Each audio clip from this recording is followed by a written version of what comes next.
live again. 808 with Clay here at Clay Souza Official, where we talk about flash photography. Every Monday and Wednesday at 8:08 p.m. Eastern Time, we sit here and talk about photography. We talk about flash photography. We answer all questions that we have, and you give you some hints and tips about flash photography. So I got some really cool topics for today, some cool images to share. How are you all doing? I hope you guys are doing all right. Hope you had a good beginning of the week. And don't forget, we are here every Monday and Wednesday at Clay Souza Official talking about flash photography. Flash photography. If you are a natural light photographer, or you are a photographer who wants to learn more about flash photography, this is the channel for you. Clay Souza Official. Tell your friends. We also have a YouTube channel, which is the same handle, Clay Souza Official, and also our Facebook page, Clay Souza Official, where at the end of this live goes into Instagram, goes into YouTube, and also will be on Facebook at Clay Souza Official, where we talk about flash photography every Monday and Wednesday at 8:08 p.m. Eastern Time. Hey Ray, how you feeling, brother? I know you're struggling a little bit with the COVID vaccine. Hope you're doing fine. Hope you're doing well. Looks like COVID is back. Some places already start requiring you to wear masks. I mean, it's just the way it is, I guess. So, yep, I think it's going to be around us for a while now. COVID, we need to deal with that. Oh my God, yeah. Yep. So today as always, I want to start answering some of the questions that I got during the week. Can you guys hear me okay? I'm a little bit far from the mic. I hope you guys can hear me all right. Let me know if not, and we get it fixed. Today I have my phone back, so I'm not blue like I was last weekend with the iPad. I don't know what happened there, but that lighting wasn't working at all for us. Today I have nice lighting, nice backlighting here, kind of contrasting with the shirt, that type of stuff. All right, so let's talk a little bit about, let's answer the two questions that I have for this week. So actually I need to let my timer go off. Ooh. So one of the questions not about flash photography, it's about sales, but I want to answer that question because I think it's important for a bunch of people. So the question is, let me read it here. I've been doing some model calls, but I'm not being able to sell anything. Where could I be gone wrong? That is a really good question. That's why I decided to answer this question live here for you. So the question is, again, I've been doing model calls, but haven't been able to do a lot of sales with my model calls. Where can I be going wrong? Well, let's break it down a little bit here. So you're doing model calls and you're trying to sell images. These are two different things, right? Oh, you can't, Brian, you can't hear anything? Brian said he cannot hear. Yeah, I can hear you. Everybody else having audio issues, or just Brian? Tell me in the comments if you can hear me. Danny can. I can. Well, Danny's right there, so right behind me. But I turned on my phone. Mark can. Brian, is your sound too low on your computer? Everybody can hear, Brian. Check your sound, check your sound, buddy. So model calls and not being able to make a sale on the model calls. So let's think about this a little bit. The first question is, why are you doing model calls? Model calls are usually done when you want to create a portfolio, right? You put a model call, hey, I need 2 models or 1 model to do this, this, and that, blah, blah, blah, blah, blah, blah, blah, blah, blah. So I don't understand how that ties to sale, because your goal is to build your portfolio, it's not to sell. You may be thinking, well, I'm shooting anyway, why can't I sell it? That's a hard thing to sell, because it's a hard idea to sell, because whoever is coming to do your model call, whoever is signing up and volunteering to be a model for you, it's not going to buy any images. They volunteering to be a model, and you're giving them some stuff. One of the issues that I found with the explanation that you gave me is that you're giving 5 images. That is a lot of images. You do a model call, you give 1 image. This is how I do. First of all, I don't call it model calls. I find a model, and I find if I need to build some type of portfolio that to start with. We did this a lot in the beginning of our photography. To build a portfolio, we shot models. We are when you're shooting models, that's what it is. You pay them. Now you can pay them either by giving them images or giving them money. I never do both. If I give them money, they don't get images, because image is the payment. If they get image, they don't get money. Image is the payment. If I give them image and give them money, I'm paying them twice. That's what it is. It's time for us photographers to start valuing our art, start putting value on everything that you learn, all the equipment that you buy, all the insurance that you have, all of that. So, and your art is worth money. Stop doing things for free unless that is something really good for you. The only time I do something for free if there's something really good for me. And one of the things that made my photography business take off was when I started asking this question: what is in it for me? Because we get a lot of, I bet you guys get a lot of this. You put this beautiful image on Instagram, and then this mod, oh, let's collaborate. What does it mean? Let's talk about this a little bit. What does it mean to collaborate? Collaborate means she's going to come, she's going to model for you, and you're going to shoot. That is a collaboration. But what is in it for you at the end of the day? If you're not going to use those images in your portfolio, what is in it for you? What are you gaining with it? Collaboration is she going to blow up her Instagram with my pictures? And does she have more than XXX number of followers?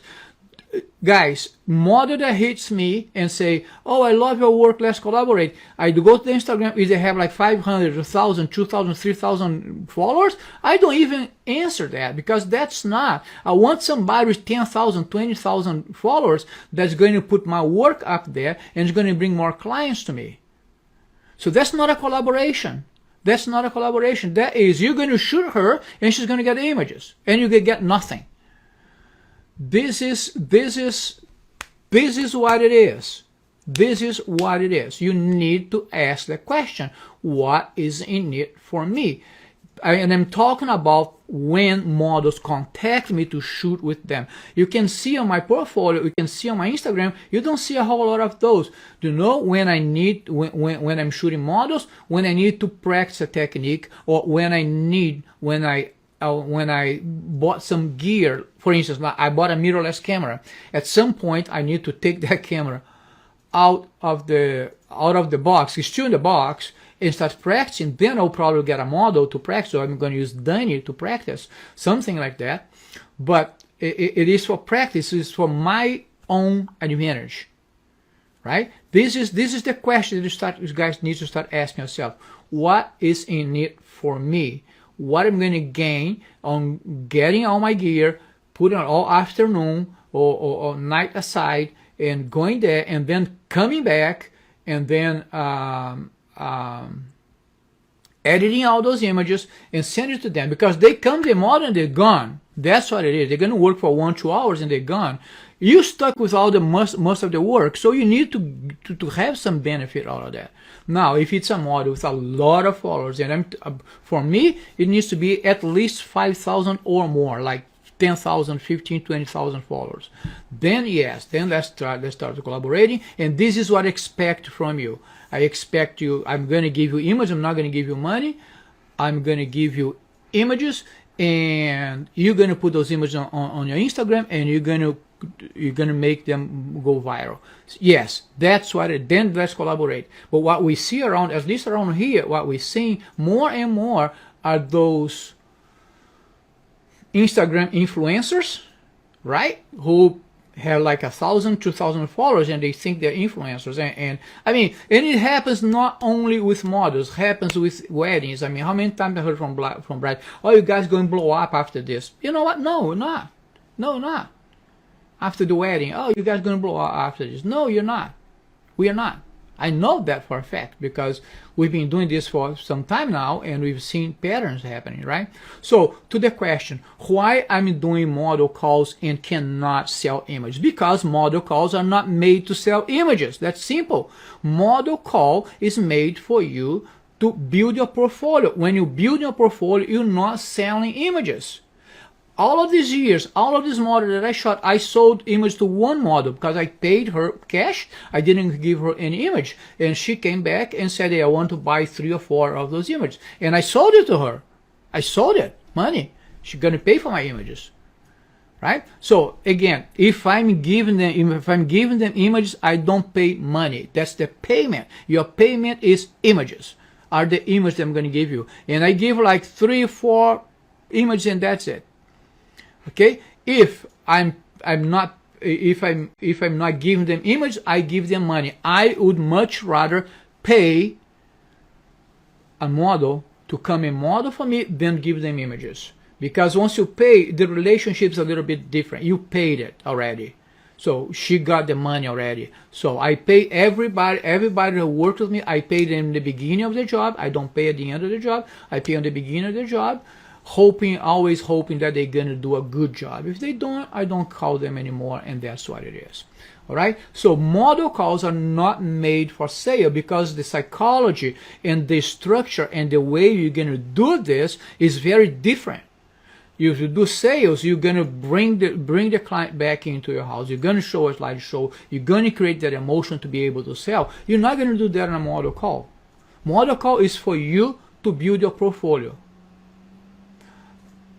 I don't watermark my images. I think I at this point in age, I really think it's pointless to watermark an image, right? So yeah, IG credit, yes. Yeah, even my couples, even my clients, my high school seniors, the events that I shoot, weddings that I shoot, I always talk to the brides. If you decide to put your the images on social media, please, I would appreciate if you could tag us on those images, and we send them an email teaching them how to tag. This is how you do this. This is our Instagram handle. This is our Facebook handle. Right? So we teach them. Don't expect they're going to know, because they're not going to tag it right, and you're going to be pissed. Then you can't be pissed because you didn't tell them how to. You just expect that they know, and you know what? A lot of people don't know. So teach them how to tag, right? Send them an email explaining everything. When you send your gallery or whatever it is that you send them, explain how it is and ask them a favor. I ask for review sometimes. You know, if you liked what you saw, please give us a 5-star review on Google, on Facebook or WeddingWire or whatever. I always ask Google. Google is your friend. Get your reviews into Google. Create your Google business page, because this helps you with rankings, all right? So that was question number 1. Question number 2, go back to this dilemma again. Constant light, LED lights, or flashes? Depends. They both have the time when you're going to use one or another. All right?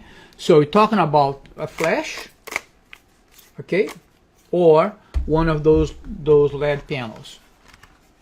Let me open this guy up here. If you don't know what it is, that's what it is, a LED panel. This is a constant light, okay?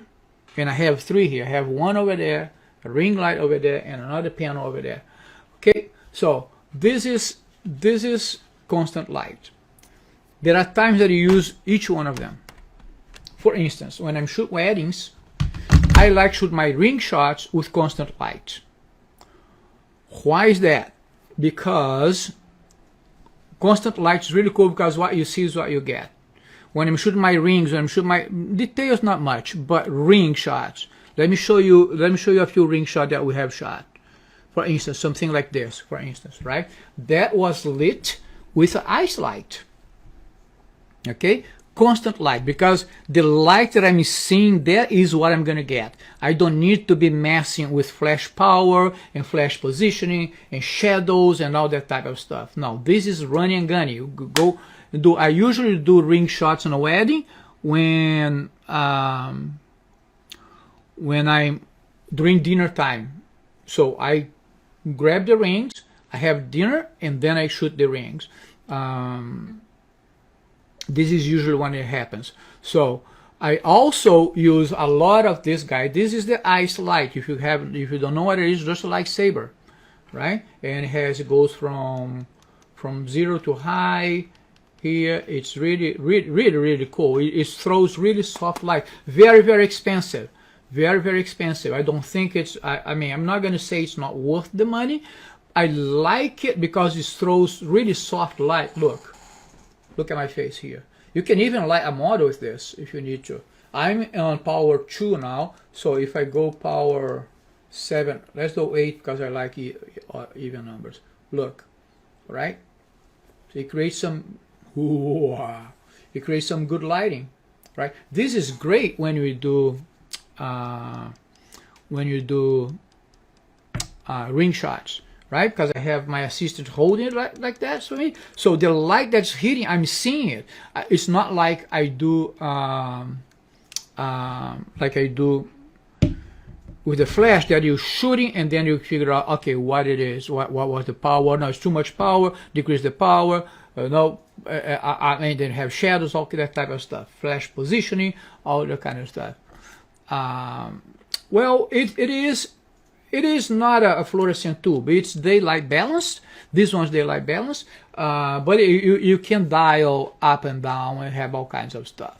So, yeah, ice light it is expensive. Yongnuo has a good one, a decent one that's much cheaper.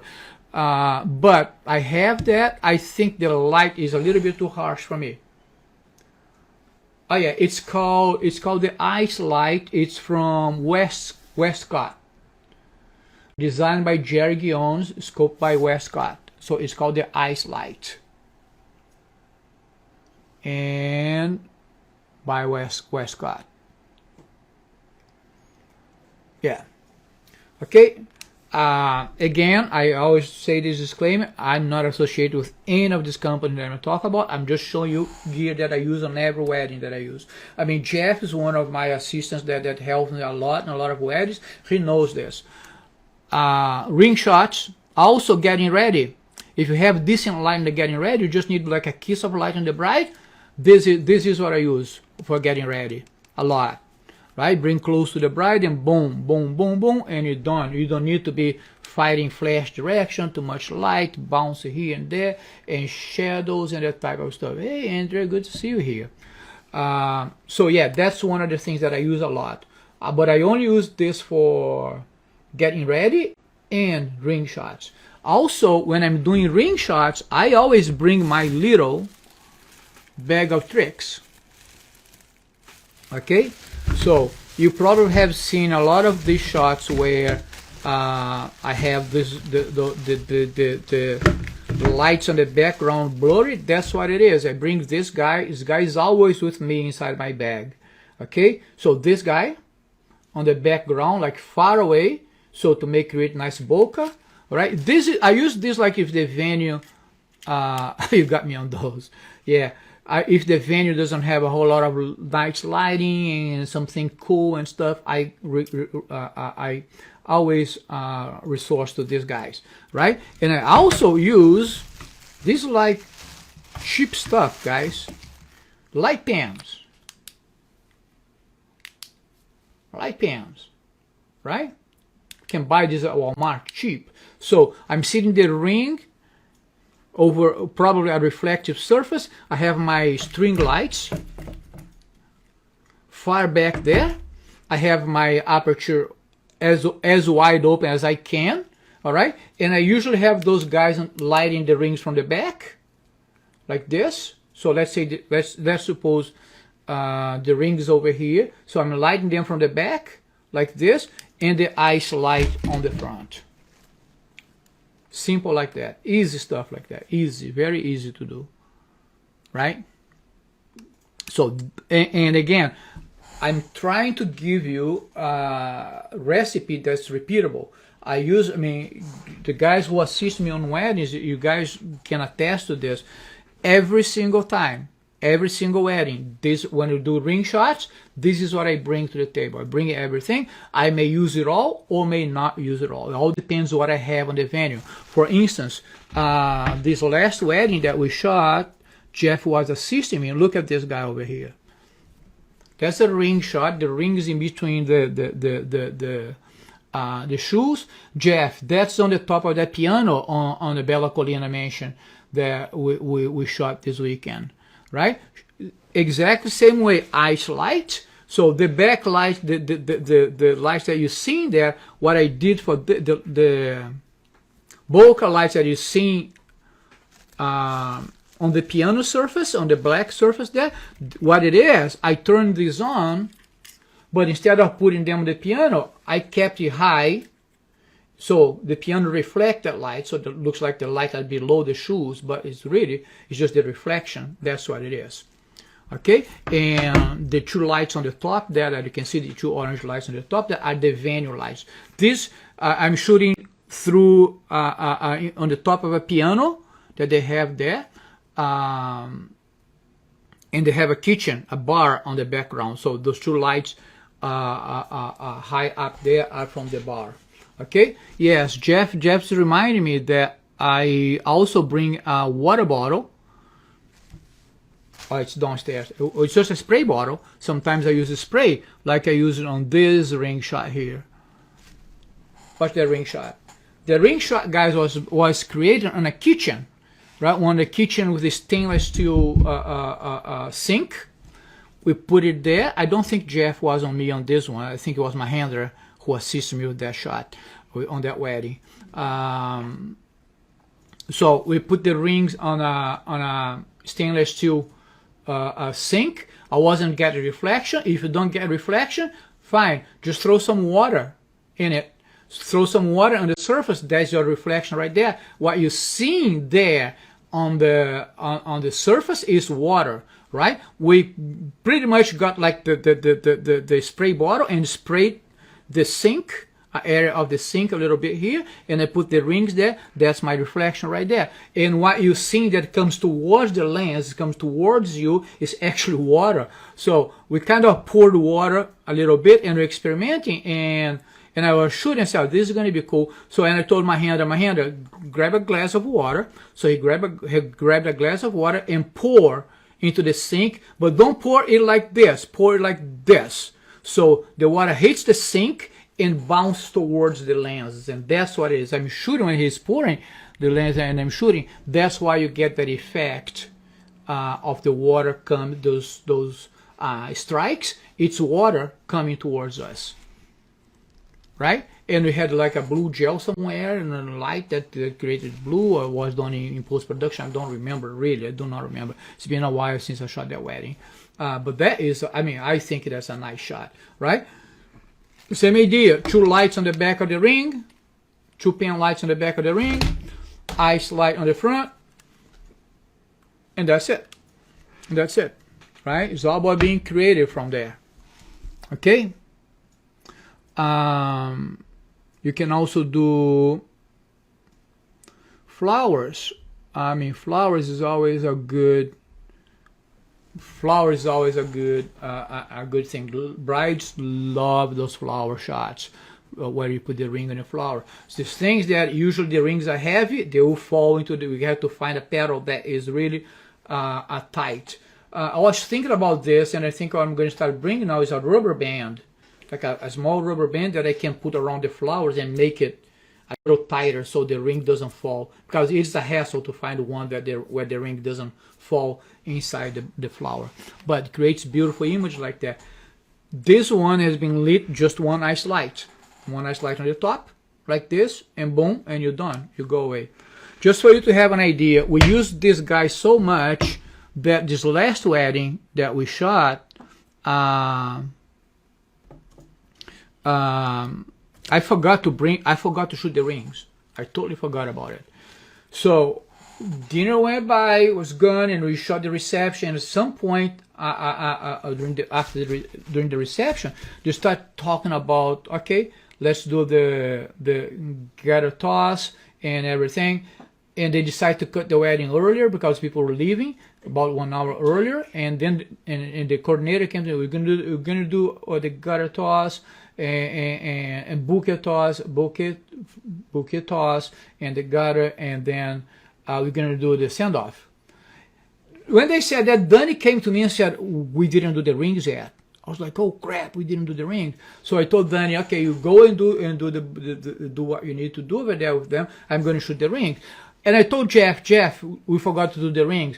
Jeff, smart like his, he went back in there and he came back with all of this ready, all of the kit ready. So, because this is my safe shot. If I don't have anything to shoot with, this is what I do first. So get my safe shot. So we put it in the piano, boom, pa, safe shot. That was like quick. We didn't have time to mess around with stuff. Boom, quick 1-2 shots, dial the light. There's a few tricks when you're doing the ring shots with the ice light, for instance. You don't want to shine this a lot on the rock, on the diamond, because it will reflect light. It will not help. It will be hard to focus. So the way I do it, I feather either down or I feather up a little bit. I want just the edge of the light hitting the ring just a little bit. Okay, be aware of that. So we did that quick, and then we had more time, so we come up with some really cool stuff. But we did this guy here, we did the flower shot, and we did two different ones. I usually do 3 or 4 different ones to give the bride options. So that's when, this is all to say when the light, when to use constant light. Because what happens is that people think, oh, constant light's bad, flash is bad. No, it's not. They all have their own use, right? But constant light doesn't matter how powerful it is, how big it is, it's never going to freeze movement like the flash does. Flash freezes movement. We cannot forget this. You're going to get your pictures sharper when you use flash. This is really cool and everything. It's getting better now because you're getting a little bit more powerful technology is helping. Like the LED technology is creating more powerful light. But I don't think this will ever replace flash because it doesn't freeze the movement, right? The power of flash is to freeze the movement and create like really sharp images. So in between, what's the best one? Is it when you talk about this, what's the best light? Is it flash or is it a constant light? They have the advantages and disadvantages. The advantage of the constant light is that what you see is what you get. If I light myself with this light here, when I take a picture, that's what I get. This is exactly, you see on the camera what you're gonna get. We've seen, I mean, not on the camera, but you see on the person, on the subject, what you're gonna get, right? I mean, watch this. Of course, I have like 3 lights here. If I turn all these lights off, this is not gonna be enough to light me. I mean, to create a nice light, but that's a pretty soft light there, right? The closer I move to me, it gets harder, but see, I can create some separation in here. Look at my hair, my hair light, my hair, oh, my bald head light. So anyway, the uses for this. I use this for ring shots, and I also use this for getting ready. Some people use this outdoors to give it a little bit of pop when you already have light. Okay, and flash for everything else. Flash for everything else. That's what we talk about when we do those type of things, right? Let me see what else. My plan today was to talk about like white balance, because we did some exercise on white balance on this wedding, this last wedding that we shot. Let me show you this image. This is straight out of the camera, guys. Hasn't been edited yet. Okay, that's one of them. This was the sunset on our wedding, on the Friday wedding.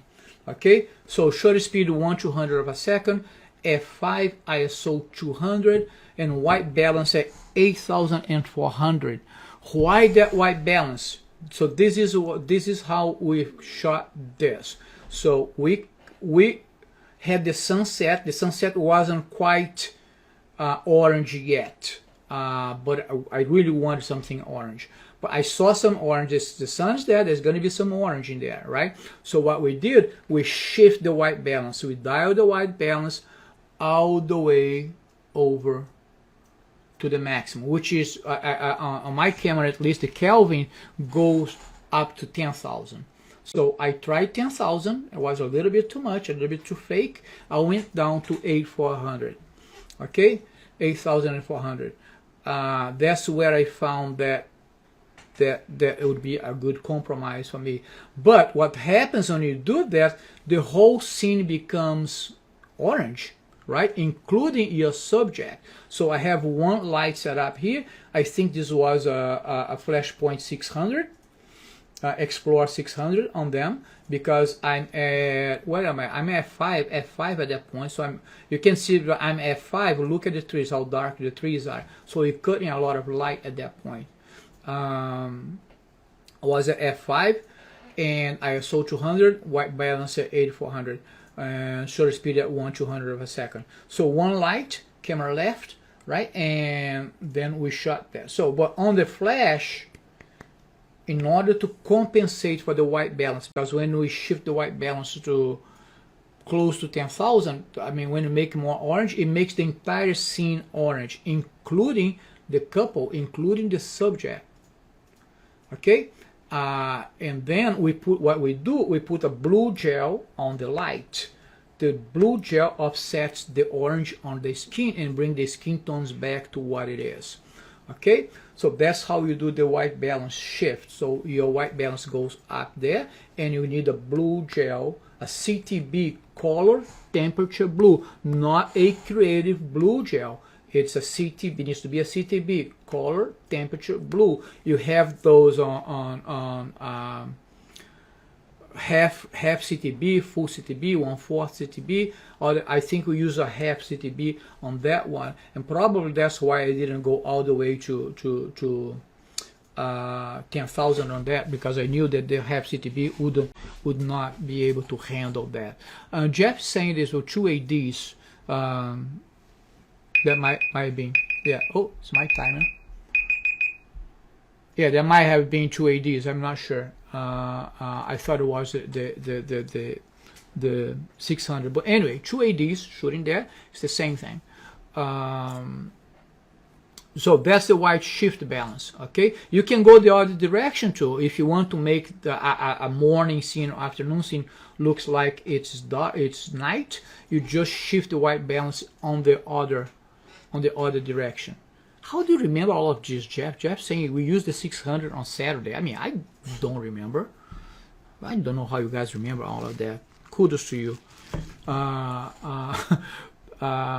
You can go in the other direction also. So if you decrease your kelvins to like 3400 or something like that, you're gonna get more blue. Then what you need is to put an orange gel, a CTO, color temperature orange, on the flash, so the skin is not going to be blue. Everything else is going to be bluish, but the skin is going to be a little bit more.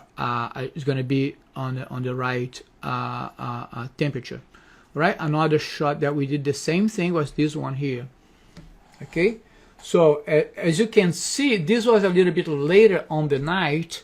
You can see I use the same white balance, but I'm not getting a whole lot of more orange there. It's because now the sun is lower on the sky, right? I have less orange on the scene, so we get less orange than the other one. But those are the tricks that you can do, you know, to create those unique images to your clients, right? So you can do those tricks here and there with the lighting and the white balance shift, and using gels, using colors to create those beautiful images. So I have shown you guys how to do gel. Let me see if I have any more images to share. No. There's another topic that I want to talk about, white balance, that we did some testing when we were there, but we're not going to have time for that today. So learn how to do those tricks that where you can, you know, if you have some type of orange in the sky but it's not strong enough, learn how to do the white balance shift. And I'm going to go over it again so you guys really get this and try on for yourselves. White balance shift. You shift your white balance on your camera, put your camera on Kelvin, and shift all the way up to 10,000 to make a scene more orange. Okay, by doing that, what happens is that the whole scene becomes orange, including your subject. You need to offset that orange by using a blue gel on your flash. Okay, so you just dial your camera up to 9,000, 8,000, 10,000, whatever you feel that's necessary, and put a blue gel on your flash to cancel the orange on the skin of your subject. Or you can also go the other direction, is create a scene that's a little bit more blue. Let's say you have that black sky that's really not blue, kind of white kind of thing. So what you do, you dial your Kelvins down to 3,000, 2,000, whatever it is. You have to experiment with that a little bit, and then you dial your Kelvin down once you find the right amount. So you use a CTO gel on your flash, a color temperature orange.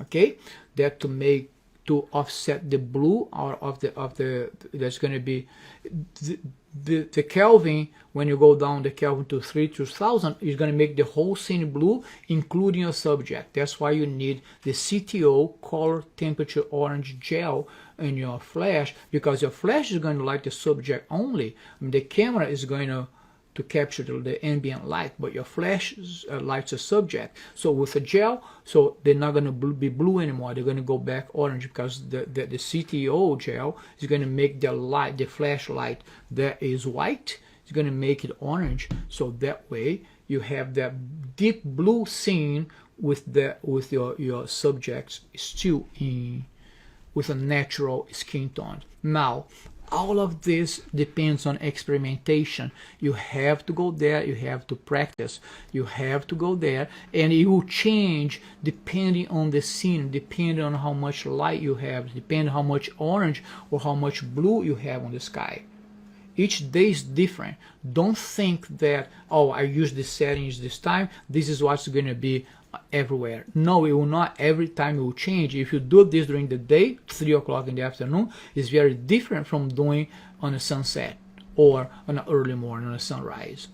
Okay, so key thing, the key point here with anything photography, guys, is experimenting. Go there and practice. Be out there practicing. Okay, because it's really important to practice, so when you get to your clients, you know what you're doing. You're going to look very professional, and you're going to look very, no, like you learn the process, and then it's just repeat.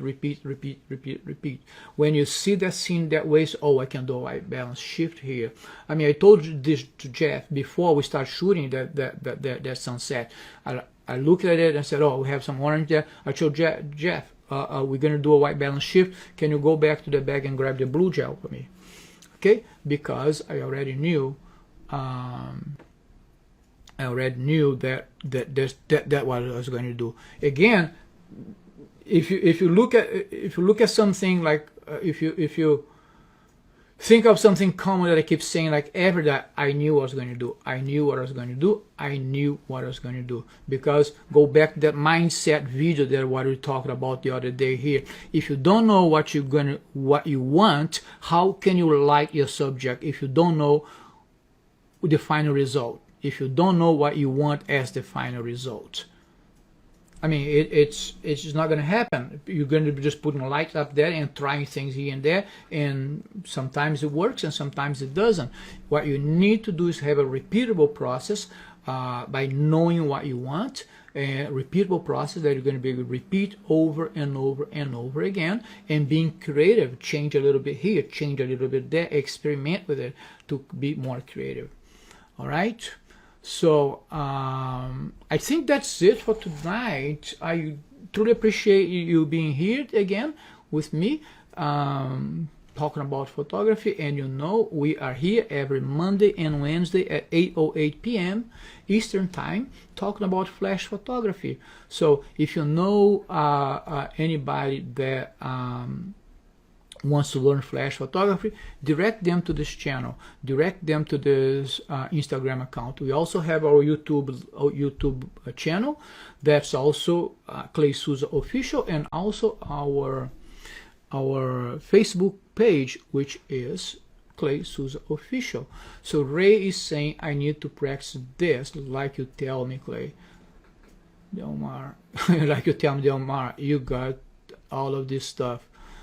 Yeah, it is. I mean, you get all the gear, you have everything there. And by the way, tomorrow I'm going to be talking about posing at Mark's group in Raleigh. All right, if you guys are interested in coming, let me know, send me a message, and I will give you the address and everything. All right, it's going to be tomorrow at 7 p.m. We're going to talk about posing. We're going to try to focus on posing, how to pose women, how to pose men, how to pose couple. All right, maybe we're going to do groups. I don't know. That's the part that I don't know. I keep telling you that you need to know, but I have like 70% ready in my mind. 30% we're going to wing it. Okay, yeah, tomorrow 7 p.m. In Raleigh, we're going to be talking about posing, how to direct, because posing, a lot of posing is about directing. You need to know how to direct to get your subjects to do what you want them to do. Does it work 100% of the times? No, it doesn't, but it works at 80-90% of the time, and that's pretty good to me. Okay, guys, thank you so very much for coming. Thanks so very much for joining. Thank you for all your support. And again, if you have friends that want to learn flash photography, direct them to this channel, because we're here every Monday and Wednesday, 8:08 p.m. Eastern Time, talking about flash photography, and you have daily posts on our Instagram feed and also on our YouTube channel and Facebook. Okay, guys, have a great night. This live is going to be available on Instagram in a few minutes, and also on Facebook and YouTube channel. All right, thank you so very much, guys. Have a great night, and I will see you next week. Bye.